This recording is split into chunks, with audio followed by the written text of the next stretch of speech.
Bien, pour reprendre la table des matières, alors nous avons déjà étudié ensemble les différentes dispensations. Nous avons vu d'après Hébreux chapitre 1, versets 1 et 2, que Dieu a parlé à plusieurs reprises, de différentes manières. Dieu a parlé aux hommes, il a parlé à travers le Fils notamment, la Bible nous dit dans les derniers temps, à travers la parole, mais Dieu parlait directement dans le Jardin d'Éden, par exemple, pendant la première dispensation qui est appelée l'innocence. Ensuite, il a parlé d'une autre manière, et en tout, à chaque fois, Dieu a ajouté à sa révélation. Quand on étudie donc les dispensations et que l'on regarde comment Dieu a parlé de différentes manières, à un moment, on se rend compte qu'il y a une dispensation qui est tout à fait particulière, c'est la dispensation de l'Église, c'est-à-dire la nôtre. C'est une période de temps qui est aussi appelée la période de la grâce, le temps de la grâce, et Dieu parle d'une manière différente. Dieu fait autrement, mais cette dispensation, nous l'avons vu, a une caractéristique, c'est quoi? Vous pouvez répondre, hein? Elle est cachée, c'est un mystère. Est-ce que les prophètes de l'Ancien Testament l'ont vu? Non. Non, c'est pour cela qu'on peut mettre des parenthèses dans les prophéties et on sait, tiens, là c'est l'Église. Donc, entre la dispensation de la loi et celle qui est à venir, qui est tout droit devant nous, le millénium en passant par la tribulation tout de suite là, eh bien, il y a un espace de 2000 ans. Ensuite, on a étudié Daniel chapitre 2, Daniel chapitre 7, Daniel chapitre 9, et c'est vraiment la clé pour comprendre les prophéties sous même le Nouveau Testament, parce qu'elles nous montrent quels seraient les empires qui se succéderaient et qui opprimeraient Israël. Et on voit qu'il y a eu 4 empires notamment. Il y a eu l'empire quoi?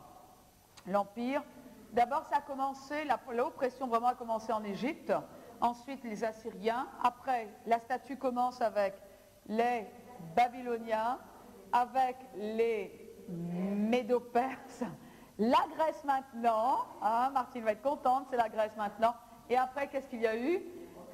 Il y a eu Rome, et quel est le prochain empire qui est attendu?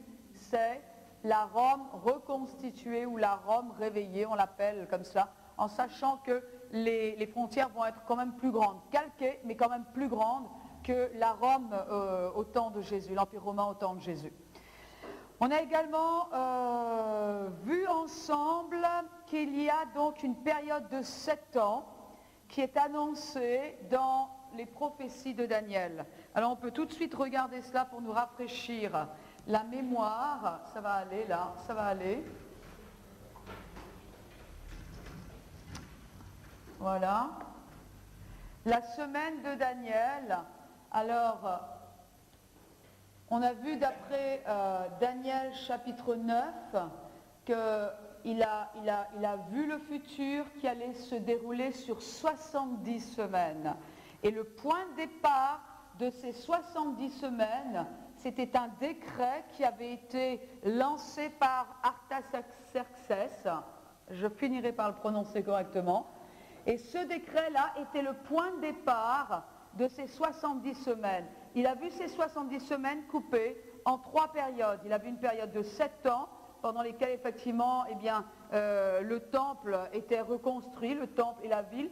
Il a vu une période aussi de 62 ans qui allait jusqu'à ce que le prince Messie soit retranché. Et il a vu une période d'une semaine, donc comme il pense en multiple de 7, 1 multiplié par 7, ça fait 7 ans, uniquement 7 ans.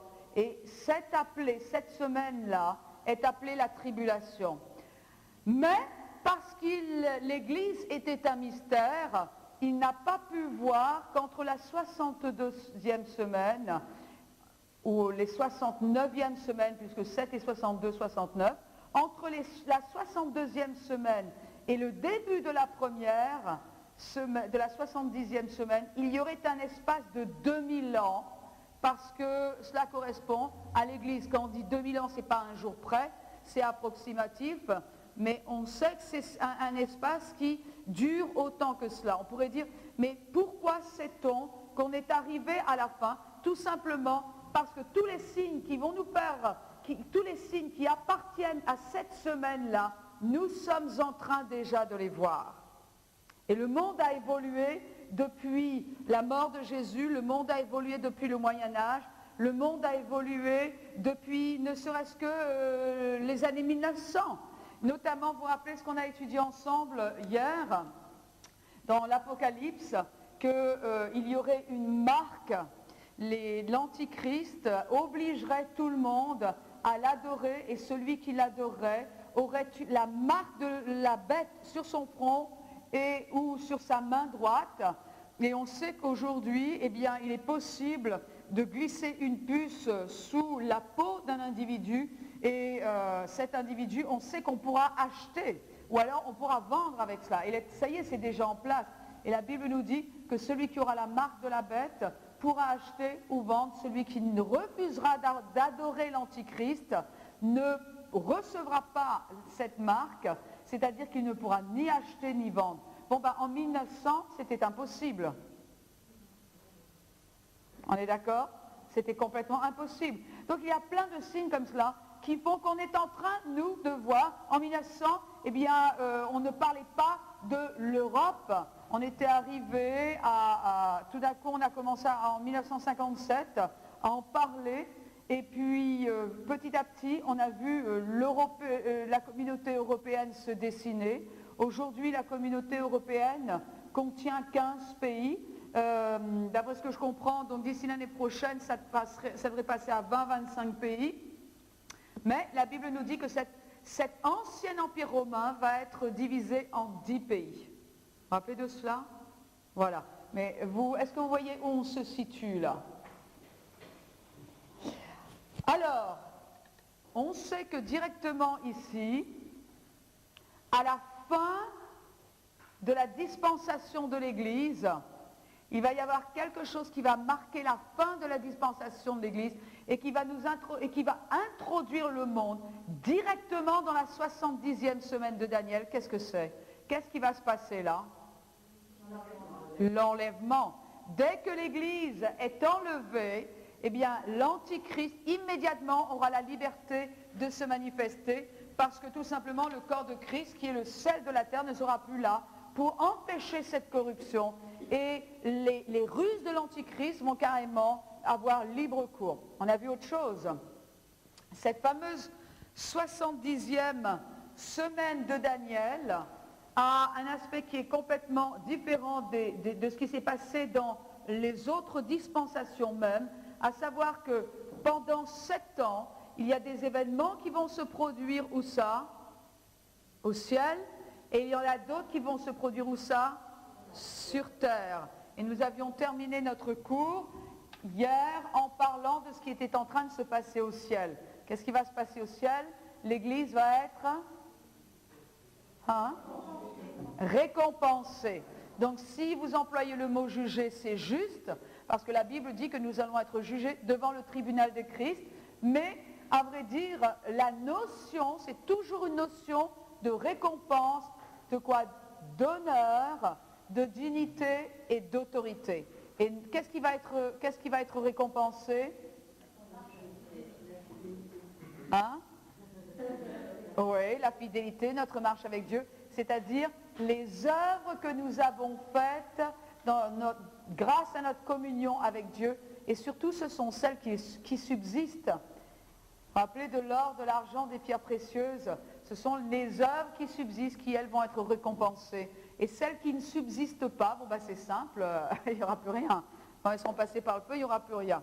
Alors, puisque nous parlions des couronnes, nous avons vu dans Apocalypse chapitre 19, versets 6 et 8, qu'il y aurait une foule vêtue de fin lin, et ce fin lin, ce sont les œuvres des saints. Nous avons vu dans Apocalypse chapitre 10, verset 4, que nous allons recevoir une couronne, et sur cette couronne vont être toutes ces récompenses. Et qu'est-ce qu'on va faire avec notre couronne? On va la mettre sur une étagère, on va l'astiquer parce qu'il ne faut surtout pas qu'il y ait la rouille qui prenne dedans. On va la mettre dans une vitrine, c'est ce qu'on va faire. Hein? Qu'est-ce qu'on va faire? On va la jeter aux pieds de qui? Du pasteur? Non, même s'il en mérite une, non, ce ne sera pas lui. Aux pieds du Seigneur. Ok, où sera l'église?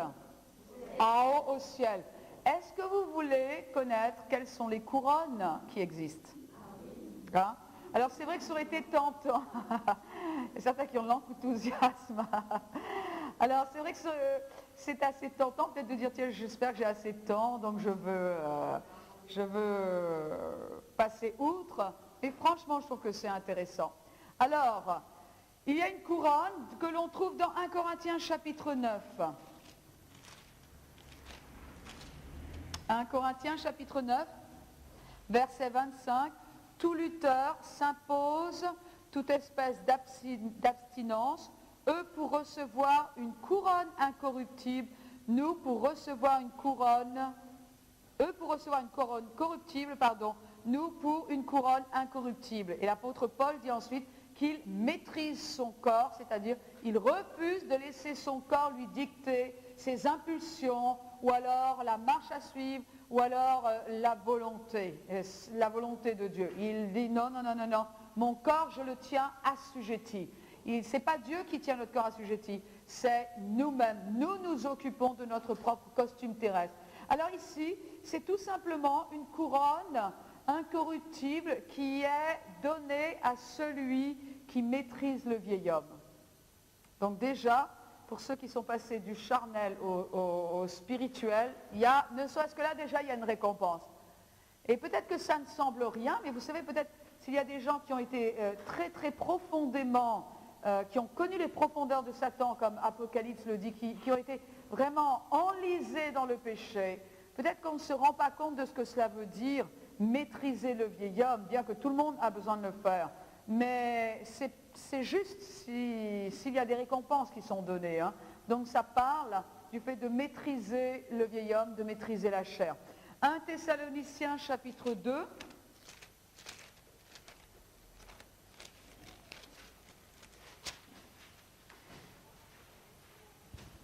Verset 19. Qui donc est en effet notre espérance, notre joie, notre couronne de gloire? N'est-ce pas vous aussi devant notre Seigneur Jésus à son avènement? Alors ici, c'est une couronne de gloire pour le gagneur d'âmes. Une couronne, alors là, ceux qui gagnent des âmes, les amis évangélistes, tout le monde devrait gagner des âmes. Hein? Mais la Bible dit, il y a une couronne là. Ok, Jacques chapitre 1.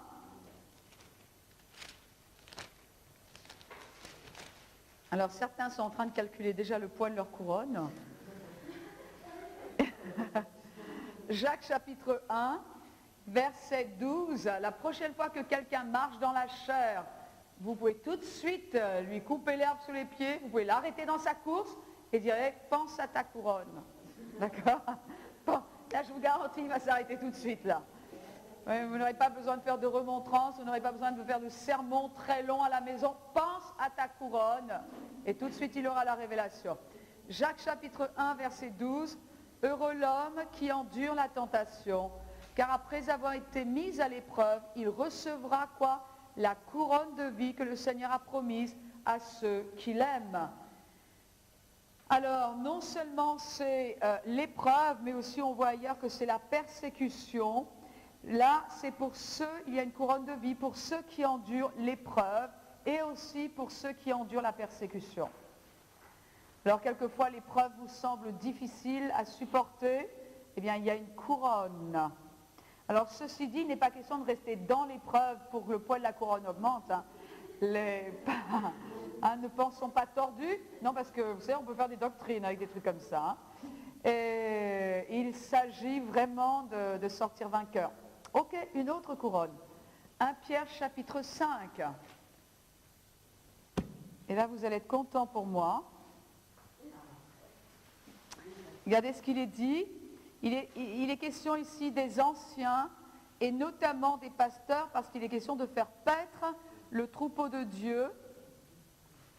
Et verset 2, faites paître le troupeau de Dieu qui est avec vous, non par contrainte, mais volontairement selon Dieu, ni pour un gain sordide, mais de bon cœur. Non en tyrannisant ceux qui vous ont été confiés, mais en devenant les modèles du troupeau. Et lorsque le souverain pasteur paraîtra, vous quoi? Vous remporterez une couronne incorruptible de la gloire. Voilà. Une couronne pour les pasteurs. Ah, je crois qu'on en mérite une de couronne. Hein. Je vais vous dire franchement, on la gagne. Non mais ici c'est assez facile. Je parle pour les pasteurs qui entendent la vidéo et qui trouvent qu'ils ont une église difficile. Hein? On est d'accord avec ce que... Oui. Non, j'ai un grand sourire. Hein. J'ai une bonne église. Ok, il y a encore une autre couronne. Vous voulez savoir ce que c'est? 2 Timothée chapitre 4, verset 8. Désormais, la couronne de justice m'est réservée. Donc c'est Paul qui parle. Le Seigneur, le juste juge, me la donnera en ce jour-là. Et non seulement à moi, mais à tous ceux qui quoi? Qu'est-ce que vous avez dans votre Bible? Tous ceux qui quoi? Allez ensemble. Auront aimé son apparition. Pour ceux qui cherchent encore le verset, c'était 8 de 2 Timothée chapitre 4. Tous ceux qui auront aimé son apparition. Alors,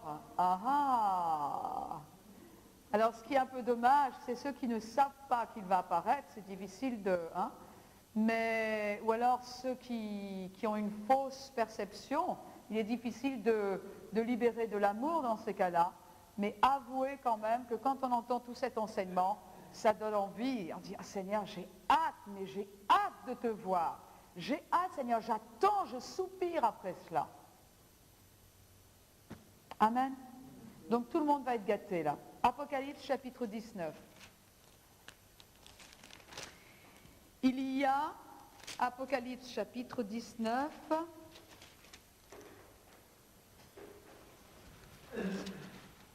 donc, après que les récompenses aient été distribuées, qu'est-ce qu'il va y avoir? Les noces de l'agneau. Alors, on sait, la Bible le dit, hein, je ne vais pas revoir toutes les Écritures avec vous, mais la Bible dit que l'Église est l'épouse de Christ. Alors, à vrai dire, du fait, la Bible dit que nous sommes déjà unis à Christ. Hein. Sa vie coule déjà en nous. La Bible dit que nous sommes déjà un avec le Seigneur. Donc, nous sommes déjà l'épouse de Christ. Mais le festin lui-même, les noces de l'agneau, le banquet va avoir lieu à un moment séparé. Quand toute l'Église va être réunie, tous les croyants vont être réunis ensemble et que nous serons au ciel. Est-ce que c'est la même chose qui se passe sur terre? Pendant combien de temps cette période va durer? Pendant 7 ans. Apocalypse chapitre 19, verset 1. Après cela, j'entendis comme une voix forte une foule nombreuse dans le ciel qui disait « Alléluia, le salut, la gloire et la puissance sont à notre Dieu, parce que ses jugements sont justes et véritables. Il a jugé la grande prostituée. » Donc il vient de juger cette religion apostate et œcuménique qui corrompait la terre par son inconduite, et il a vengé le sang de ses serviteurs. Et ses serviteurs, ce seront tous ceux qui auront été martyrs pendant la tribulation sur terre, en le réclamant de sa main. Et ils dirent une seconde fois, Alléluia, et sa fumée monte au siècle des siècles. C'est la fumée de quoi? La fumée de Babylone en bas qui est en train de brûler. Hein. Les 24 anciens et les 4 êtres vivants se prosternèrent et adorèrent Dieu assis sur le trône en disant Amen, Alléluia. Je ne sais pas s'il le dit sur ce ton, mais une voix sortit du trône, louez notre Dieu, vous tous ses serviteurs, vous qui le craignez petits et grands. Et j'entendis comme la voix d'une foule nombreuse, comme la voix de grandes eaux et comme la voix de fort tonnerre, disant Alléluia, car le Seigneur Dieu le Tout-Puissant a établi son règne. Réjouissons-nous, soyons dans l'allégresse et donnons-lui gloire. Pourquoi? Car les noces de l'agneau sont venues et son épouse s'est préparée. Et il lui a été donné de se vêtir de fin lin éclatant et pur. Le fin lin, ce sont les œuvres justes des saints. L'ange me dit, écris. Donc il dit à qui? À Jean qui a la vision. Heureux ceux qui sont appelés au festin de noces de l'agneau. Puis il me dit, ce sont les paroles véritables de Dieu. Voilà. Et on regardait juste rapidement Apocalypse chapitre 21, verset 7. Donc, puis un des anges qui tenait les 7 coupes remplies des 7 dernières plaies vint et me parla en disant, viens, je te montrerai l'épouse, la femme de l'agneau. C'est qui la femme de l'agneau? C'est celle qui vient de passer par les noces de l'agneau. Bien, alors, voilà, nous avons en ce qui concerne les 7 ans au ciel, nous venons de les terminer ici. Maintenant, nous allons voir ce qui va se passer pendant 7 ans sur terre. Et ça va être l'opposé. Si au ciel, il y a des réjouissances, si au ciel, il y a l'expectative, si au ciel, il y a des alléluia, si au ciel, il y a beaucoup de joie, sur terre, c'est l'opposé. Alors, nous avons vu, attendez, je reprends ma feuille là. Nous avons vu dans 2 Thessaloniciens, regardez, chapitre 2.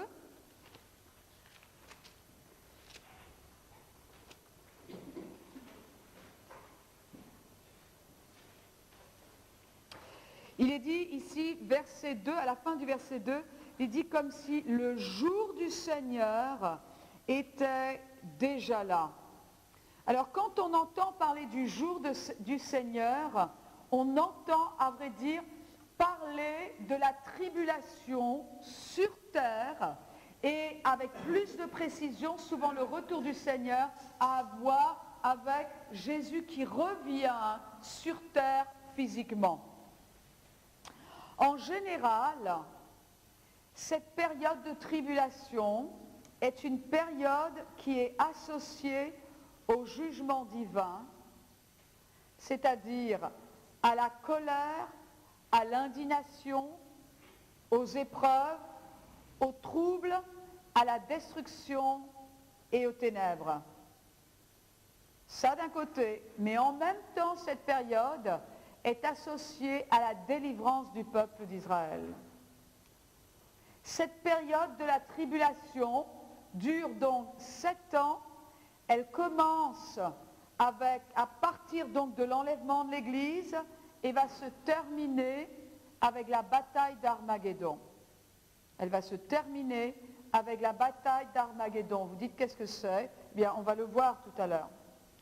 Donc pendant que l'Église est au ciel, des événements uniques qui affecteront l'histoire des nations et d'Israël se produiront sur terre. Ces événements se produiront lorsque Jésus ouvrira le sceau en Apocalypse chapitre 6, versets 1 et 2, c'est-à-dire après qu'il ait mis les siens en sécurité, c'est-à-dire après que l'Église ait été enlevée. Dans Daniel chapitre 9, on va retourner.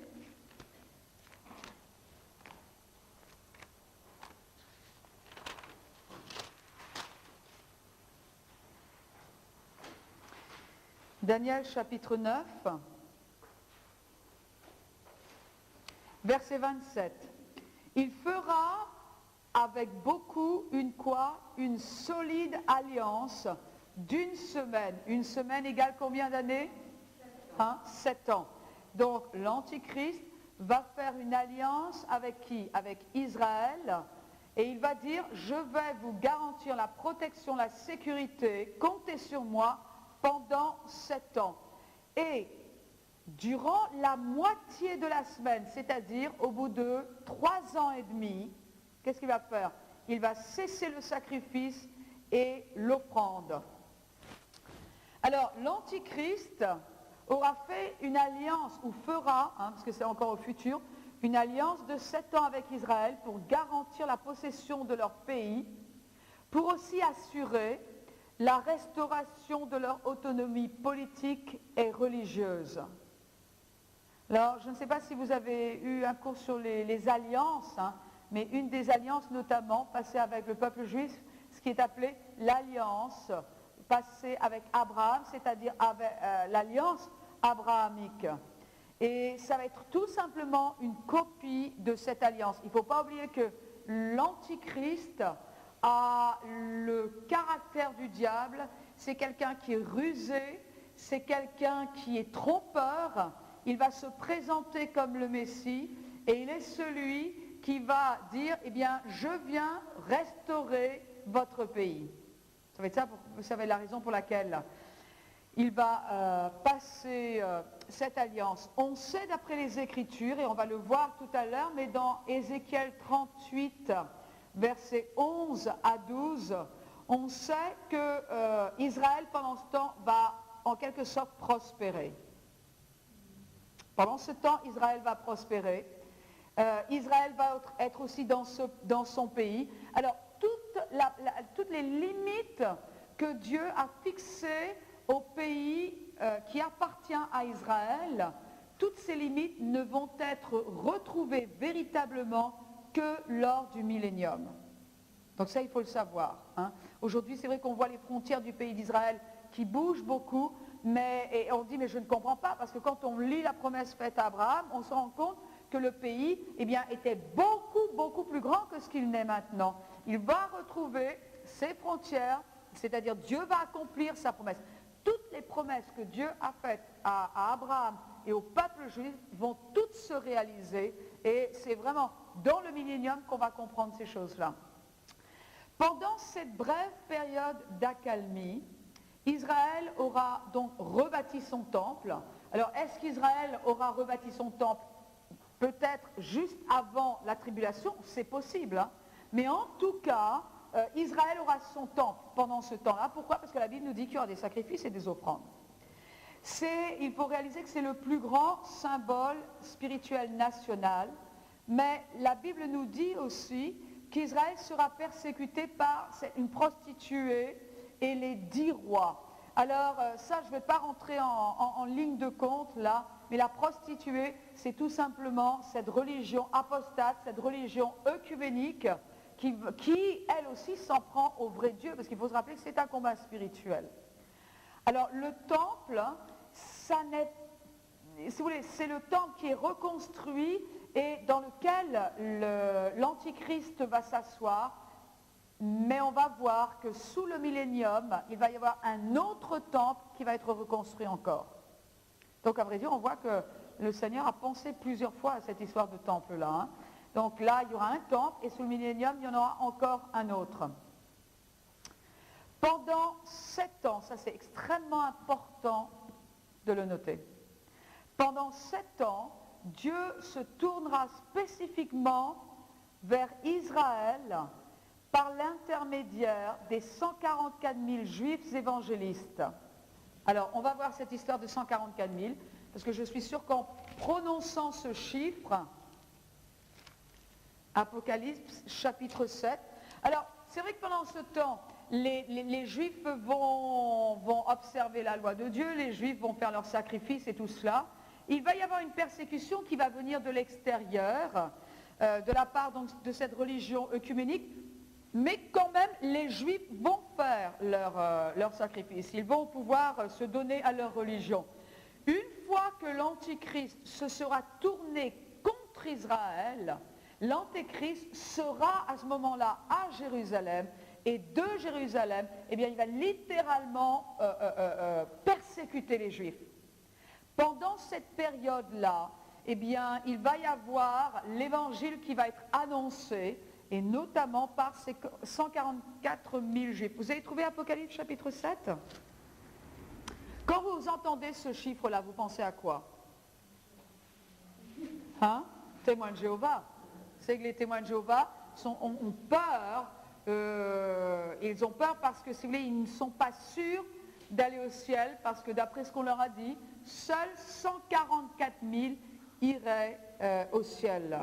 Alors, c'est pour ça qu'ils travaillent dur, qu'ils font autant de porte-à-porte, qu'ils font autant d'œuvres et qu'ils sont si consacrés, parce que justement, ils ont peur de ne pas en faire partie. Quelle horreur! Mais quelle horreur! Quelle horreur! Maintenant, si vraiment ils lisent la Bible, qu'est-ce qui est écrit? Regardez verset En même verset 1.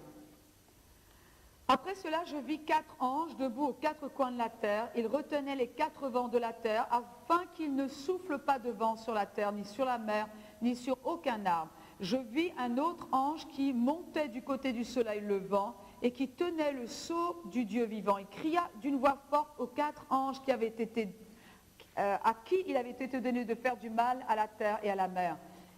Donc, il y a une vague de malheur, une autre vague de malheur qui entre sur la terre.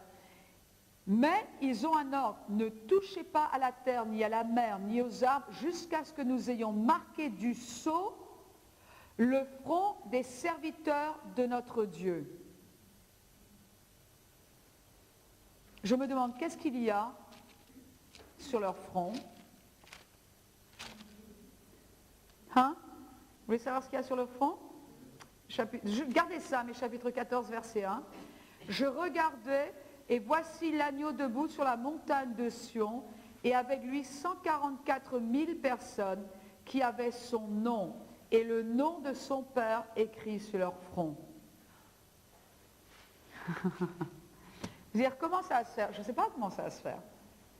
Mais ici, il y a une vague de malheur qui va toucher l'humanité. Et le Seigneur dit, stop, avant que cela ne se fasse. Il faut se rappeler que les malheurs qui vont venir sur cette terre-là, ils sont tous écrits dans le livre de l'Apocalypse, chronologiquement. Je pense qu'on le verra. Mais le Seigneur dit, non, il faut se rappeler que ces malheurs sont des jugements. D'accord? Ce sont des jugements là. Et le Seigneur dit, ne touchez pas ne faites rien sur terre avant que mes serviteurs, notamment ces 144 000 personnes, aient mon nom. Verset 4. Et j'entendis le nom, à vrai dire le nom de l'agneau et le nom du Père. J'entendis le nom de ceux qui avaient été marqués du sceau. 144 000 de toutes les nations. C'est ce qu'il est écrit? Qu'est-ce qu'il est écrit? Vous êtes timide là, je trouve. Il n'y a pas de piège. De toutes les tribus d'Israël, c'est des quoi? Des Juifs. Ce n'est que des Juifs, ces 144 000. Donc si vous voyez un témoin de Jéhovah, vous pouvez lui dire, mais dis-moi, tu as peur de ne pas faire partie des 144 000, mais est-ce que tu es juif? Parce que si tu n'en es pas, déjà, c'est clair pour toi. Et ensuite, il est dit, de toutes les tribus des fils d'Israël, c'est-à-dire de la tribu de Juda, marqué du sceau, de la tribu de Ruben, de Gad, d'Asser, Nephtali, Manassé, Siméon, Lévi, Issachar, Zabulon, Joseph, Benjamin. Voilà. Donc, ces 144 000 que l'on trouve au chapitre 14 et au verset 1, eh bien, ce sont 144 000 serviteurs de Dieu. Dieu les a mis à part. Vous savez, si vraiment on voyait vraiment dans le royaume spirituel, je suis sûre qu'on serait étonné de ce qu'on voit sur nous. Je serais étonné du type d'onction qu'on verrait sur nous. Et on serait peut-être émerveillé de voir la gloire de Dieu sur nous. Mais très souvent, nous marchons en fonction de ce que nous voyons, nous vivons conscients du naturel et nous passons à côté de beaucoup de choses.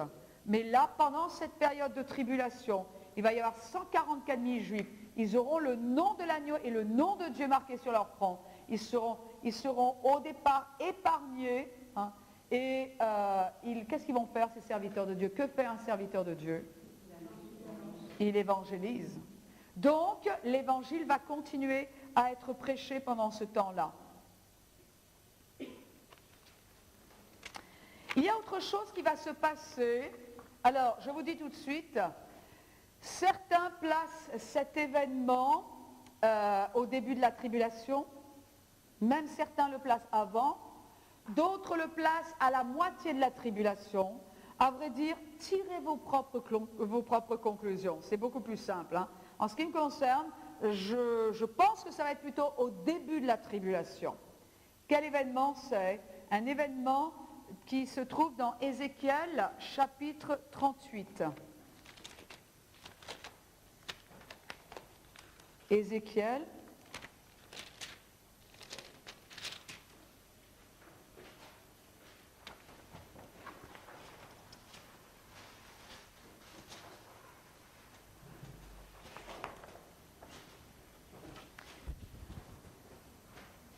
Voilà. Alors, vous avez cet événement dans Ézéchiel chapitre 38 et chapitre 39, les deux. Hein. C'est quelque chose de particulier qui va se passer ici. Avant d'aller plus loin, gardez ce passage, mais regardez dans Daniel chapitre 11, parce qu'il faut qu'on comprenne ce qui se passe ici. Dans Daniel 11, verset 40. Vous ne trouvez pas que c'est extraordinaire de voir cela Je pense que ça va donner une autre couleur à notre vie chrétienne sur terre. Ça va nous donner d'apprécier la grâce de Dieu. Alors, Daniel chapitre 11, verset 40.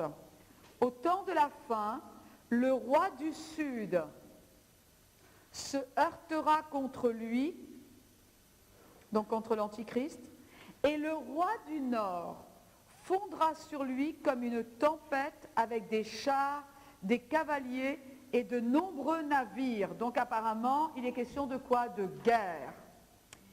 Des chars, il y a l'armée de terre avec les chars, les cavaliers, et il y a la marine aussi avec les nombreux navires. Il s'avancera dans des terres, débordera comme un torrent et passera. Il avancera dans le plus beau des pays. Donc là, il est question d'Israël.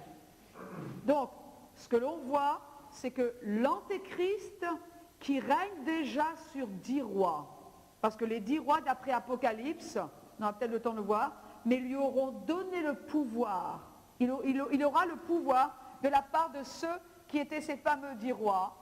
Et l'Antéchrist est en train il a passé une alliance avec Israël. Et ici, il est question d'une guerre qui va avoir lieu.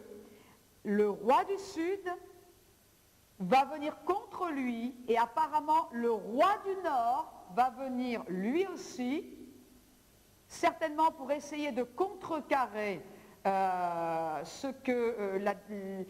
guerre avec l'Antichrist et le roi du Sud.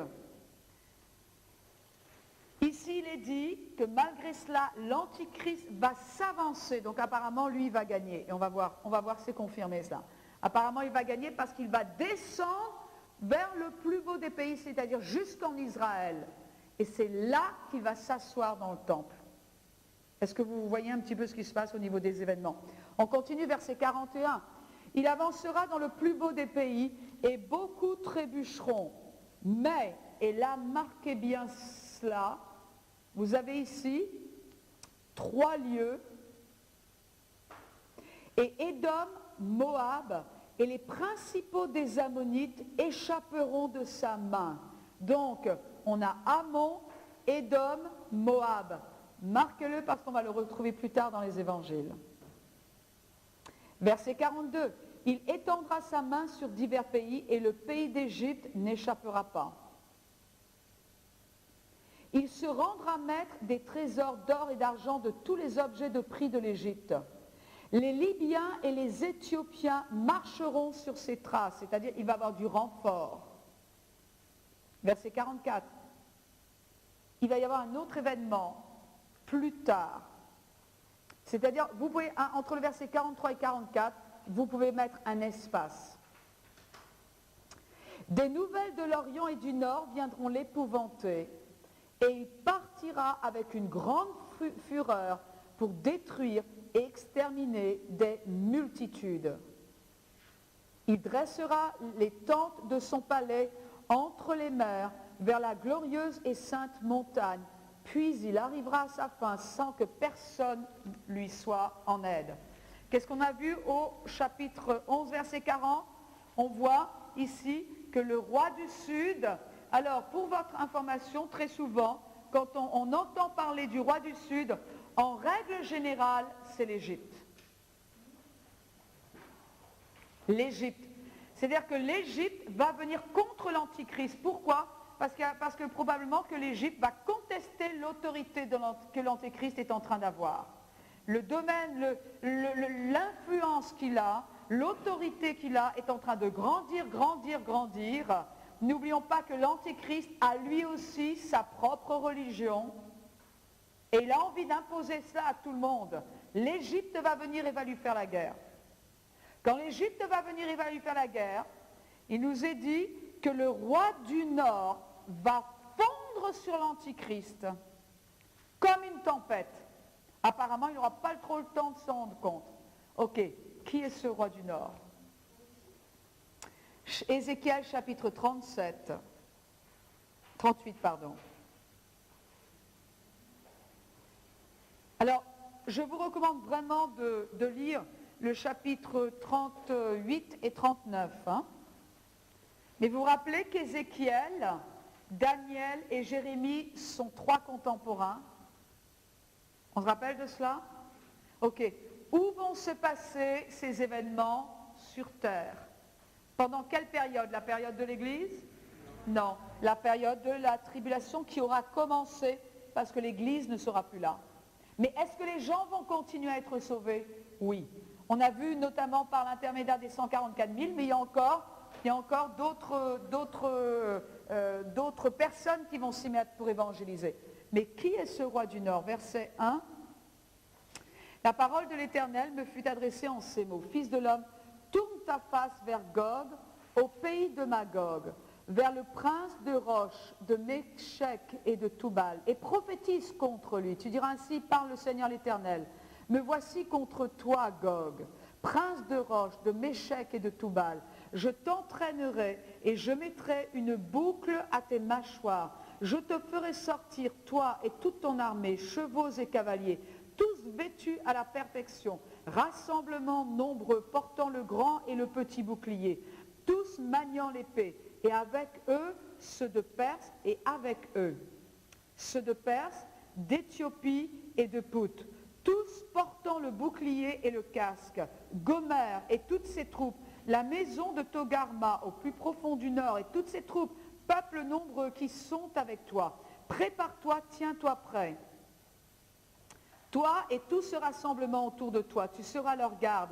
Dans un avenir lointain, tu seras établi dans tes fonctions. À la fin des temps, tu marcheras contre le pays dont les habitants échapperont à l'épée, auront été réunis au milieu de peuples nombreux sur les montagnes d'Israël qui demeuraient toujours désertes. Sortis du milieu des peuples, ils seront tous en sécurité dans leur demeure. Vous avez remarqué qu'ici, il y en a qui vont pouvoir aller se réfugier dans des montagnes.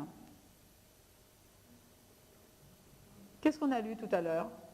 On a lu tout à l'heure dans Daniel chapitre 11 que l'Antichrist allait s'avancer vers Israël, et quand il s'avance vers Israël, il ne s'avance pas comme une fanfare, ce n'est pas les pom-pom girls qui s'avancent vers Israël, et il a avec lui son armée qui vient de cette confédération de 10 pays là, et il va directement maintenant vers Israël. Et quand il va briser son alliance, eh bien, il y a une partie du peuple qui aura lu les Écritures et qui nous dira, mais que dit la Bible? Fuyez dans les montagnes. Édom, Moab et Ammon. Verset 9. Tu monteras, tu viendras comme un ouragan, tu seras comme une nuée qui va couvrir le pays, toi et toutes tes troupes, et les peuples nombreux qui sont avec toi. Donc il prophétise contre Gog. Ainsi parle le Seigneur l'Éternel, en ces jours-là, des pensées s'élèveront de ton cœur, et tu formeras un projet maléfique. Tu diras, je monterai contre le pays ouvert, j'attaquerai des hommes tranquilles, en sécurité dans leur demeure, et qui habitent tous dans des villes sans murailles, et n'ayant ni verrou ni porte. J'irai prendre du butin et me livrer au pillage. Tu porteras la main sur des ruines maintenant habitées, sur un peuple recueilli du milieu des nations, ayant du cheptel et des biens, habitant le centre du monde. Séba et dedans, les marchands de Tarsis et tous leurs lionceaux te diront, mais viens-tu pour prendre du butin? Est-ce pour piller que tu provoques ce rassemblement, pour emporter de l'argent et de l'or, pour prendre du cheptel et des biens, pour prendre un grand butin? Eh bien, prophétise, fils d'homme, tu diras à Gog. Et donc, il continue, on va aller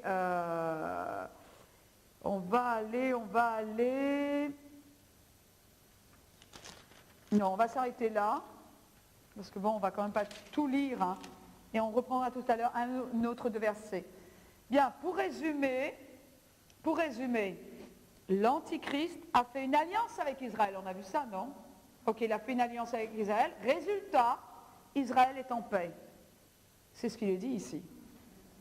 Il est dit, tu monteras contre un pays ouvert, tu attaqueras des hommes tranquilles. C'est difficile d'imaginer qu'Israël puisse être tranquille à cause de ce que nous, dans notre génération, nous voyons aujourd'hui. On entend que la persécution augmente, on entend que l'oppression augmente.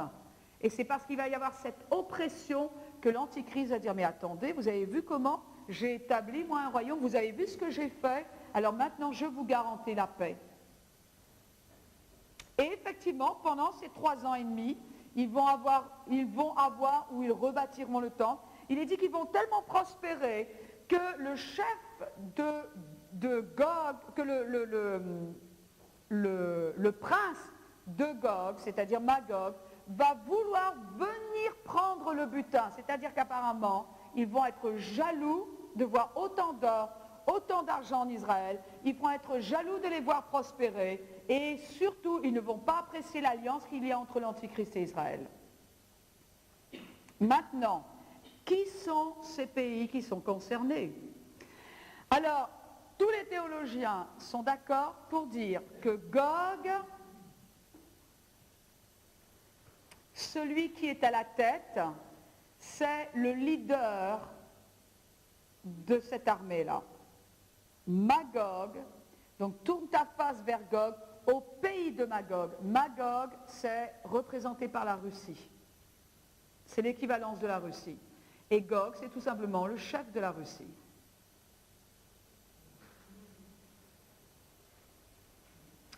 Mais quand la Russie va descendre pour attaquer Israël, elle ne va pas être seule. Ça fait drôle parce qu'on sait que la Russie a été vraiment un point culminant. On voit maintenant ce qu'elle est, elle n'arrive même plus à entretenir ses centrales nucléaires, mais apparemment, il y a quelque chose qui va se passer avec la Russie. Parce que pour qu'elle ait une armée, la Bible dit ici, ils sont tous vêtus à la perfection. Ils ont chevaux, cavaliers, mais il va y avoir d'autres pays qui vont s'allier à la Russie pour attaquer Israël. Alors, verset 2, fils d'homme, tourne ta face vers Gog au pays de Magog, donc en Russie, vers le prince de Roche, de Méchec et de Toubal. Apparemment, ce seraient des pays annexés qui ont fait partie de ce que l'on appelle l'ancienne URSS. Hein. Je ne sais pas, il y a quelque chose d'assez intéressant. Il y a 3-4 jours, j'ai vu rapidement aux informations que la Russie était en train de faire comme un rapprochement avec ses anciennes provinces. Ça m'a fait penser à ce qui est écrit là.